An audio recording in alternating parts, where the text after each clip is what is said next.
Welcome guys, जेके loan job channel में आपका बहुत बहुत स्वागत है। सब्सक्राइब कीजिए जेके लोन जॉब चैनल को और पाते रहिए रोजाना multiple choice question nursing paramedical pharmacy के लिए। सो गाइज, आज हम डिस्कस करने वाले जूलॉजी। इससे रिलेटेड मल्टीपल चॉइस क्वेश्चन हम यहाँ पर करने वाले। तो चलिए, पहला क्वेश्चन है। पिछला जो वीडियो था उसमें हमने बॉटनी डिस्कस कर चुके थे और इसमें जूलॉजी, और आने वाले वीडियो में केमिस्ट्री फिजिक्स का नंबर हम ले लेंगे। ठीक है, पहला क्वेश्चन है, खोपड़ी में कितनी हड्डियां पाई जाती है? How many bone are there in skull? बहुत ही मोस्ट इंपॉर्टेंट क्वेश्चन। ऑप्शन आपके सामने 9, 20, 22, 21।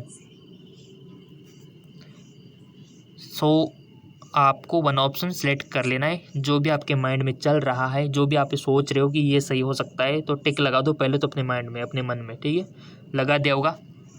Check now. राइट ऑप्शन 22 होती है। ऑप्शन थर्ड इसका राइट हो जाएगा। ठीक है, खोपड़ी की बात हम यहाँ पर कर रहे हैं। अगर जब चेहरे की बात करें वो अलग बात है। ठीक है, उसमें जो कौन कौन सी हस्तियाँ हैं वो होती है, एयर हो गया, आपका नोज हो गया, पूरी कनेक्टेड होती है। राइट, इसी प्रकार आपको अक्षय कंकाल के, नृक्ष कंकाल, हाथ में कितनी होती है, टोटल पैरों में कितनी होती है, ये चीज़ें मालूम होना चाहिए। और हमारी जो रीढ़ की हड्डी जो होती है, इसका क्या हिसाब है, इसमें कितने कार्टिलेज के चिल्ले होते हैं, सब कुछ आपको मालूम होना चाहिए। कितने कसरूक दंड होते हैं। नेक्स्ट क्वेश्चन, एडजस्ट कर लेते, थोड़ा लॉन्ग है। हो गया। त्वचा पर इलेक्ट्रोड यानी कि विद्युत तार का उपयोग कर हृदय की विद्युत गतिशीलता को अभिलेखित करने वाले उपकरण को कहते हैं। Recording the electrical activity of the heart over the period of time using electrode place on the skin. CTA, EEG, MRI या फिर ECG। सो इसका राइट ऑप्शन हो जाएगा आपका EEG, सॉरी ECG। ठीक है, EEG तो माइंड के लिए होता है, ब्रेन के लिए, और यहाँ पर ECG हेड के लिए होता है। ठीक है, थोड़ा सा ये आपको ज़्यादा कॉमन साइंस इसमें लगाना नहीं है, रॉकेट साइंस वाली बात नहीं है। ECG इसका राइट ऑप्शन हो जाएगा। हृदय के लिए तो ECG होता है और EEG होता है ब्रेन के लिए। ठीक है, MRI भी ब्रेन के लिए होता है। बहुत सी कंडीशन में ब्रेन का, स्पाइनल कोड का, यानी कि नर्व सिस्टम का स्कैन किया जाता है MRI में, मैग्नेटिक रेजोनेंस इमेजिंग। अगला क्वेश्चन सारे इंपॉर्टेंट है और रोज़ कुछ आप नया सीख रहे हो, ये आपके लिए बहुत अच्छी बात है।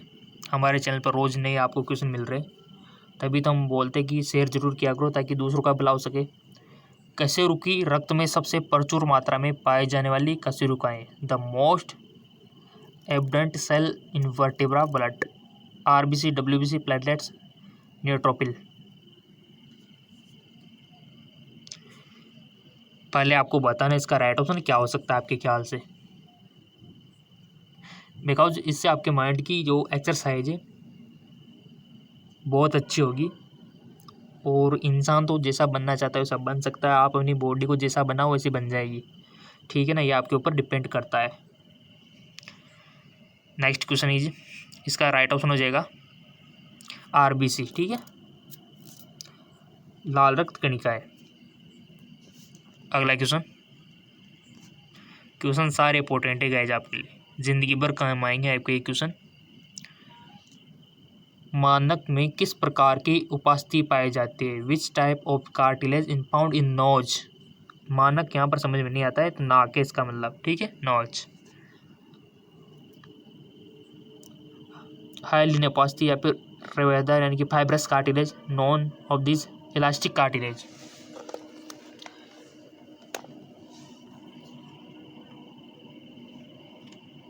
आई होप आपने टिक अवश्य लगाया होगा। इसका राइट ऑप्शन हो जाएगा आपका हाइलिन उपस्थिति, यानी कि ऑप्शन फर्स्ट ही सही है। अगला जो क्वेश्चन है आपका, रक्त में CO2 किस रूप में पाई जाती है? In blood CO2 in found in the form bicarbonate, glycerol, haemoglobin, potassium carbonate. खून में CO2 किस रूप में पाई जाती है? सो इसका राइट ऑप्शन हो जाएगा आपका बाइकार्बोनेट रूप में। ठीक है, नेक्स्ट पीडीएफ की बात करते रहते बहुत से स्टूडेंट, नोट्स वगैरह चाहिए सर हमको केमिस्ट्री फिजिक्स के, तो हमारे फेसबुक इंस्टाग्राम पेज पर आपको मिल जाएगा, लिंक नीचे दिया हुआ है हमारे फेसबुक इंस्टाग्राम का, जाके फॉलो कर लेना ताकि वहाँ पर बहुत अच्छी खासी चीज़ें आपको मिल सके। अपवहन सिद्धांत पर कार्य करता है, यानी कि dialysis work of the principle osmosis, या फिर एड्जॉर्प्शन यानी कि अधिशोषण, या फिर डिफ्यूजन, या फिर अब्जॉर्प्शन की अवशोषण, किस पर काम करता है डायलिसिस। सो ये जिस सिद्धांत पर कार्य करता है डिफ्यूजन। ठीक है, डिफ्यूजन यानी कि प्रसार के सिद्धांत पर काम करता है। मोस्ट इम्पोर्टेंट क्वेश्चन है सारे, लाइव में आपके काम आएंगे पूरी ज़िंदगी भर। मायोफाइब्रिल में एक्टिन प्रोटीन को कहा जाता है, in myofibril actin protein is also called, आपने 11th में से पढ़ा होगा चैप्टर एक्टिन मायोसिन, तो आपको आ जाएगा ये क्वेश्चन। ठीक है, आइसोट्रोपी बैंड ओनेट्रोपिक मायोसिन फाइब्रिन, सो इसका राइट ऑप्शन हो जाएगा आपका मायोसिन। ठीक है, अगला क्वेश्चन,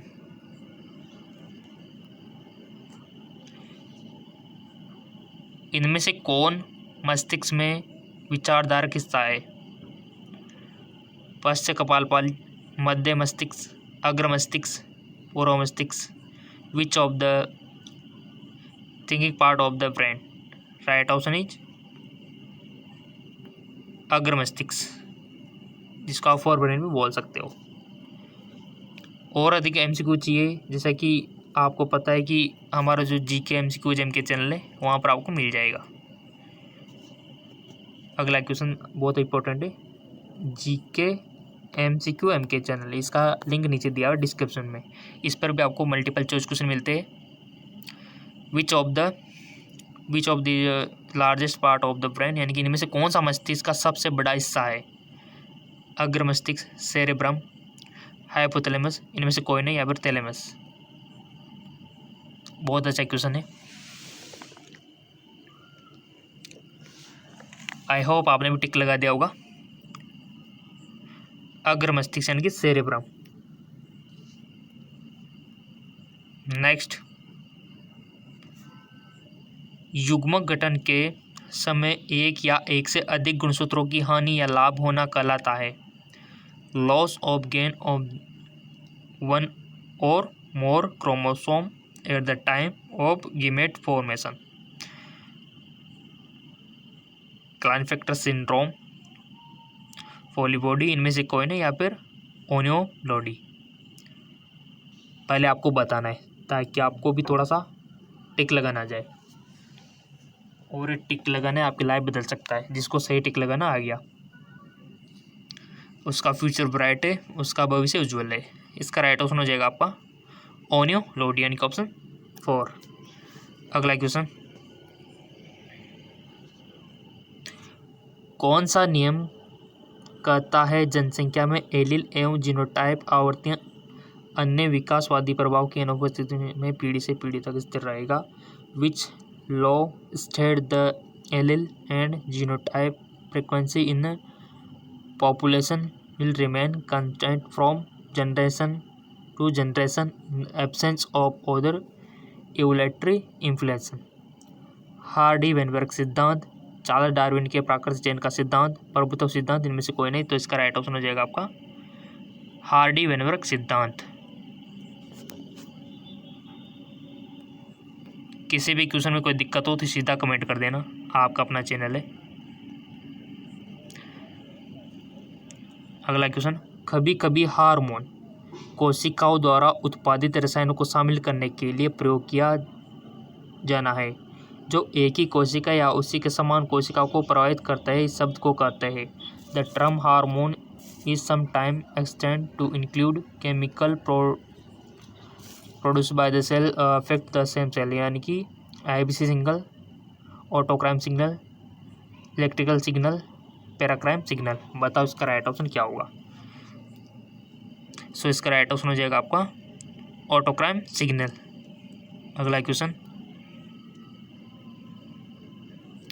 वह रोग जिसमें अंतःस्रावी विकार के कारण अधिवक्र ग्रंथि स्टेरॉयड हार्मोन उत्पादित नहीं करती। Disease cause due to the endocrine disorder in which the adrenal gland do not production enough steroid hormone, hypothyroidism, goitre, या फिर एडिसन डिसीज, या फिर मधुमेह। इसका राइट ऑप्शन हो जाएगा आपका, पहले आपको बताना है, बताओ क्या हो सकता है सही।